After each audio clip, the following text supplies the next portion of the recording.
not sure what direction to take in life or what actually fits you. That's usually when people take personality tests like the MBTI for answers. But here's the catch. Those results can change every single time you take it. That's because the MBTI, while fun and insightful, isn't actually grounded in solid science. If you really want to understand who you are and how to use that to your advantage, you need to look at the model psychologists actually use to understand personality, the Big Five model. Unlike the MBTI, which sorts you into a fixed type, the Big Five model doesn't put you in a box. It looks at 5 different skills, traits we all share just in different amounts. There is no good or bad, just a spectrum. Where you fall simply reflects your natural tendencies, not your worth. I'll go through each one. Openness, Conscientiousness, Extraversion, Agreeableness, Neuroticism, before nailing down why it is more useful and reliable than the MBTI. The link to the full Big Five model test is in the description. If you want to do it right now, you can pause the video and then come back afterwards, or you can do it after you watch this video, whatever floats your boat. Number 1, openness. Openness is a trait which measures how open you are to new experiences. There are many facets to it, neither positive nor negative. Imagination. How creative are you? What is your relationship to fantasy and dreaming? Artistic interest. How important is beauty to you? Do you appreciate art, nature? Emotionality. Are you in touch with your feelings? Do you express yourself openly? Adventurousness. Do you like trying new things or prefer routines? Intellect. How curious are you about puzzles, ideas, or debates? Liberalism. What is your relationship to rules and authority? Do you live in shades of grey or in a world of black and white? Take me, for example. My interests and hobbies are all over the place. I go from watching health-related podcasts to comedy sketch channels to Minecraft lives to cooking videos to Korean variety shows to nostalgic cartoons like Winx Club. Where do you think I fall on the openness scale? 5, 4, 3, 2, 1. If you guessed high, you would be correct.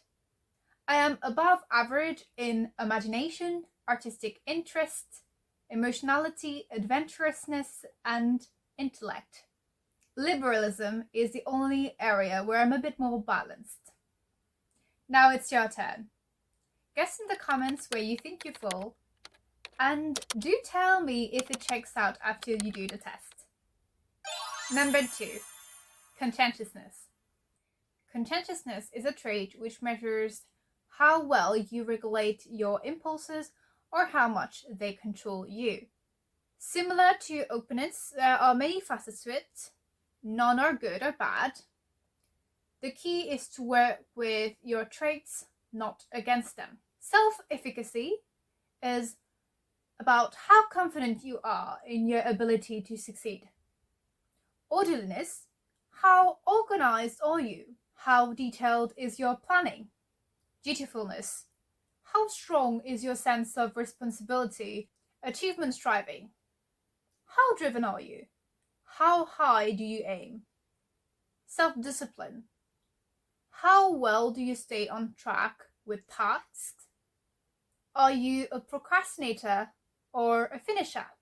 Cautiousness, how much do you think before you act? Do you consider all possibilities or do you act on impulses? Let's make this concrete, shall we? I have a 6-month-long content plan for my YouTube channel.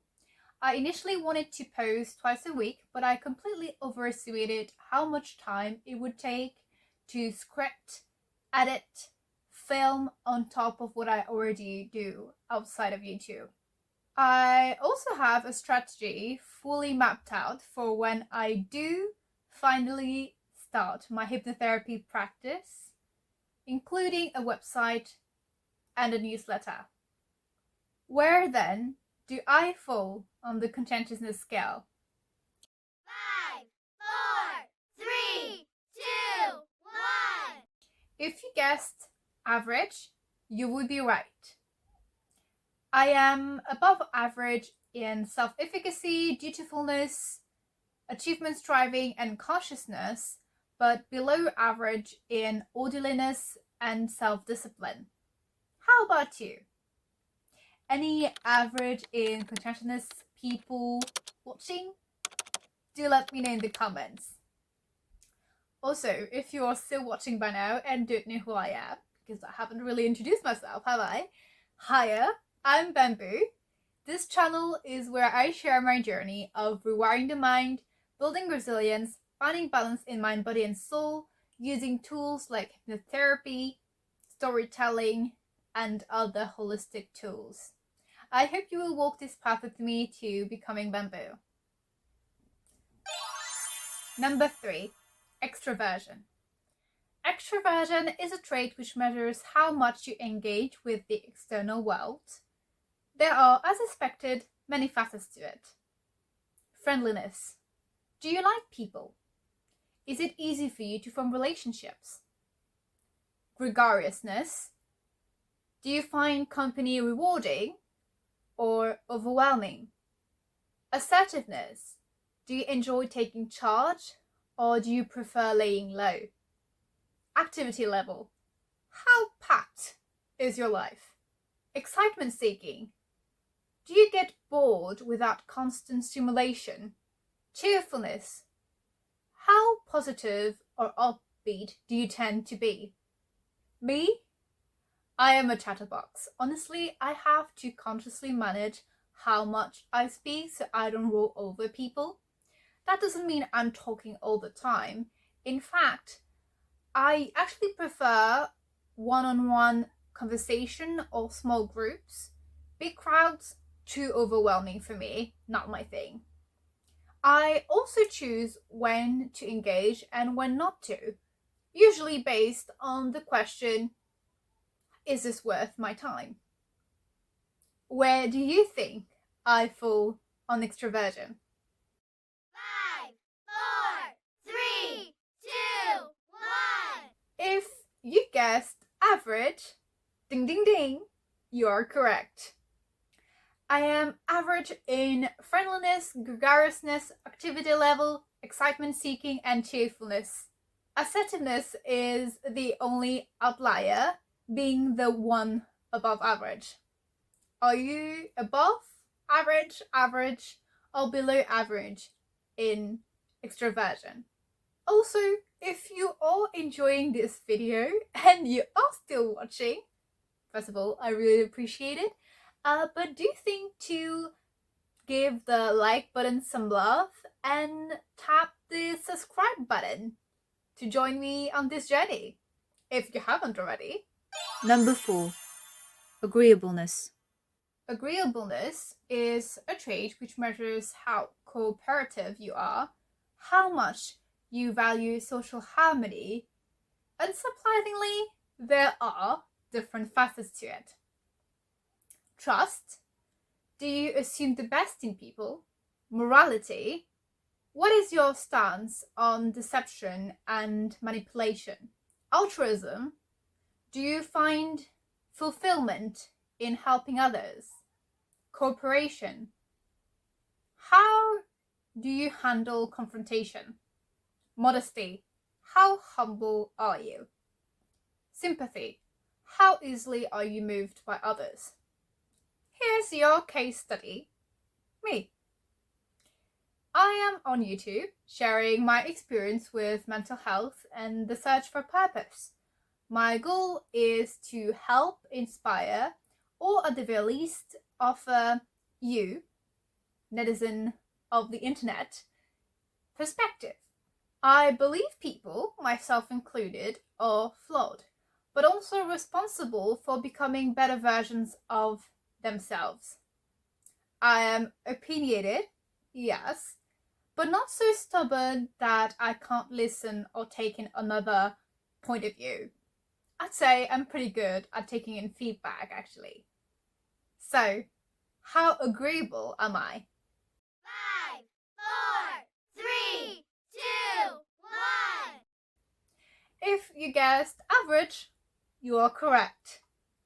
Trust, cooperation, and modesty are average. Morality, altruism, and sympathy are above average. For once, I'm 50-50. Where do you land on agreeableness? Number 5, neuroticism. Neuroticism is a trait which measures how often you experience negative feelings. There are, of course, many facets to it. Anxiety. How often do you feel nervous, tense, or jittery? Anger. How easily do you experience resentment or bitterness? Depression. Do you tend to feel sad or discouraged? Self-consciousness. How much do you care about others' opinion? Immoderation. What is your relationship with cravings or impulses? Vulnerability. How do you respond under stress? As expected, here is my example. Day to day, my emotions can go all over the place, but I don't tend to linger in fear, sadness, or bitterness for very long. Sure, I can hold a grudge, but I also completely believe that the best revenge is living your best life, show them what they're missing out on, and move on. People that you have negative feelings towards are not worth your time anyways, so to me that is just a waste of energy. I'm not terrible at resisting temptation, but I'm not the best either. Chocolate, definitely one of my weaknesses. If it is near me, you know I'm gonna eat it. Especially if I am feeling stressed. How then do I fall on the neuroticism scale? 5, 4, 3, 2, 1. If you guessed low, you are right. I am average in anxiety, self-consciousness, immoderation, and vulnerability. Anger and depression are below average.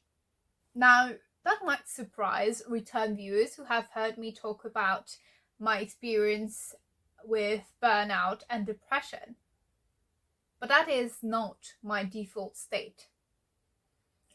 I'm usually pretty emotionally positive, and I tend to bounce back from slumps fairly quickly. That is why I score low on neuroticism. Where do you fall on that scale?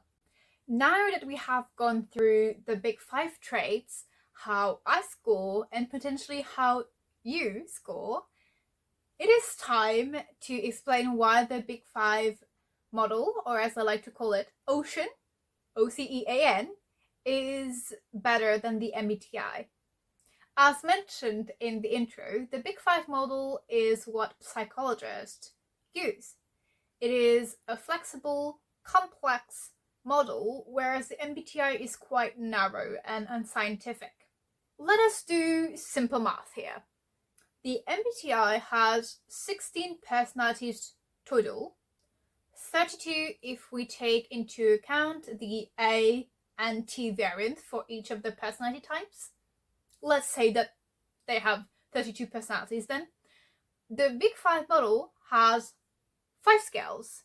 For simplicity's sake, if we assume that there are 3 possible outcomes for each trait, that means there are 3 times 3 times 3 times 3 times 3 possible combinations. That's 243 possible personality types. But again, ocean is not based on categories, but it is a scale, which means that there are no 3 possibilities for each trait.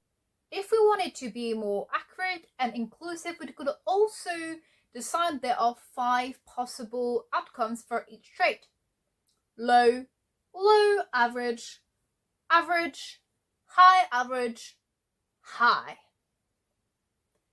So that makes 5 times 5 times 5 times 5 times 5, which equals 3,125. 5, 4, 3, 2, 1. But again, since the Big Five model is a scale and it is scored in percentages, technically we could say that there are 100 possibility for each trait, but that alone would not be even a complete enough answer, because if, for example, someone scores 50% on extraversion, it does not mean that they are the same person in terms of extraversion than someone else who has 50% in extraversion, because they might have different percentages for the different facets of extraversion. For example, one could have a higher percentage for gregariousness, but in the end it would still average to 50% for extraversion. Are you still following, or did I lost you in the math? Anyways, back to not math, but what I actually meant with these tools. Do you see now how complex personality really is? MBTI? Sure, it is fun. It is also really entertaining, but it doesn't capture the depth of who you are. Once you understand your ocean, your next step is to find the environment that will make you thrive, not shrivel. Go through each of the traits and look closely at their facets. Ask yourself which kind of settings or positions bring out the best in me. Here is what it looks like for me. I need moderate contact with people. I am highly altruistic and sympathetic, which means helping others is deeply fulfilling and something I need. But I also know my limits. I struggle with self-discipline and orderliness. So very rigid environments or tight deadlines, they're really not it for me. On the other hand, I am highly self-efficient, achievement-striving, and dutiful, which means being my own boss suits me quite well. I'm also very curious and get bored easily, so variety keeps me engaged and energized. That actually strikes out a lot of possible jobs for me, which is why actually teaching did not suit me very well. I'll do a video talking about why exactly later. When you understand your ocean, you stop forcing yourself into places that drain you. Instead, you start building a lifestyle that is supportive of who you are as a person. Thank you so much for sticking around till the end of the video. Subscribe if you haven't, give the like button a little tap if you haven't, and do check out the recommended video. You might enjoy it as well. Should be over here, hopefully.